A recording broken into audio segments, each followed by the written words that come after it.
বাংলাদেশে কোটা সংস্কারের দাবিতে আন্দোলনরত শিক্ষার্থীরা রাজধানী ঢাকার শাহবাগ মোড়ে অবস্থান নিয়েছে। চেষ্টা করেও তাদের ঠেকাতে পারেনি পুলিশ। ঢাকা বিশ্ববিদ্যালয় ক্যাম্পাস থেকে মিছিল করে বৃহস্পতিবার বিকেল 5টার দিকে শাহবাগে গিয়ে পুলিশের ব্যারিকেড ভেঙে ফেলে আন্দোলনকারীরা। তাদের একটি অংশ মিছিল নিয়ে এগিয়ে যায়, অন্যরা শাহবাগ মোড়ে অবস্থান জারি রাখে। পরে তারা শাহবাগ থেকে হোটেল ইন্টারকন্টিনেন্টাল মোড় পর্যন্ত রাস্তা ব্লক করে আন্দোলন চালায়।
এদিকে বাংলাদেশের চট্টগ্রাম ও কুমিল্লায় কোটা বিরোধী আন্দোলনে শিক্ষার্থীদের গুলি ও টিয়ার সেল দিয়ে আক্রমণ করে পুলিশ, এমনই অভিযোগ শিক্ষার্থীদের।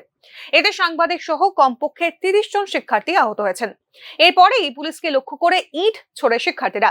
ঢাকা থেকে মনির হোসেনের রিপোর্ট, নিউজ নাও।